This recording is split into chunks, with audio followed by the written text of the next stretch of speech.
Blender tutorial की श्रृंखला में आपका स्वागत है।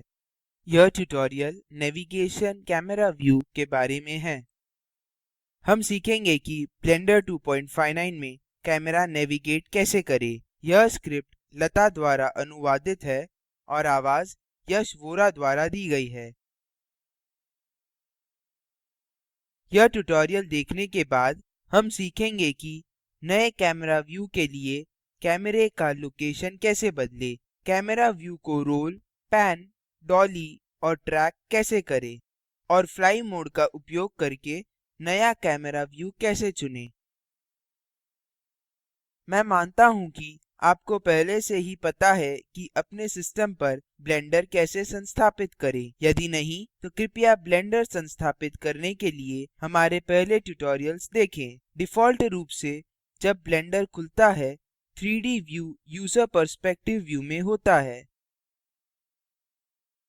अब कैमरा व्यू पर चलते हैं। 3D पैनल के नीचे बाएं कोने में व्यू टैब पर जाएं। मेन्यू से कैमरा पर बायाँ क्लिक करें। कीबोर्ड शॉर्टकट के लिए नमपैड 0 दबाएँ। यदि आप लैपटॉप का प्रयोग कर रहे हैं, तो आपके नंबर कीज नमपैड की तरह काम करने चाहिए। नमपैड का अनुकरण कैसे करें, यह सीखने के लिए यूजर प्रेफरेंसेस पर ट्यूटोरियल देखें।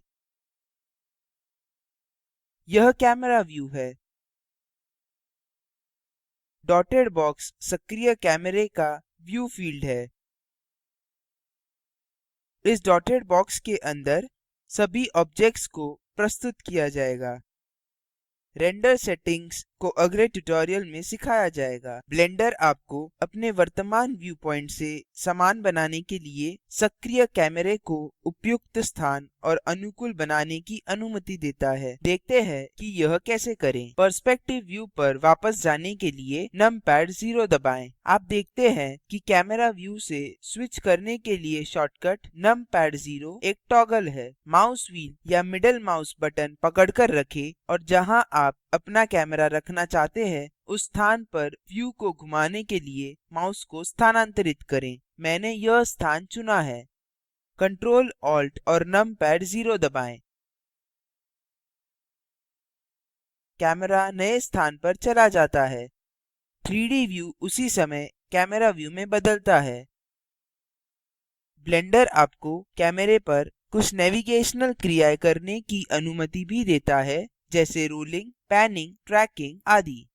अब हम इन्हें देखेंगे। कैमरा चुनने के लिए डॉटेड बॉक्स पर राइट क्लिक करें। यहाँ से आप कैमरे का कुशलतापूर्वक उपयोग कर सकते हैं, जैसे आप किसी अन्य ऑब्जेक्ट का उपयोग करेंगे। याद रखें कि इन कार्यों को करने के लिए आपको कैमरा व्यू में होना जरूरी है। पहली क्रिया हम देखेंगे कैमरा व्यू रोल करना। ऑब्जेक्ट को रोटेशन मोड में लाने के लिए अपने कीबोर्ड पर R दबाएं। अब अपना माउस बाएं से दाएं और ऊपर और नीचे करें।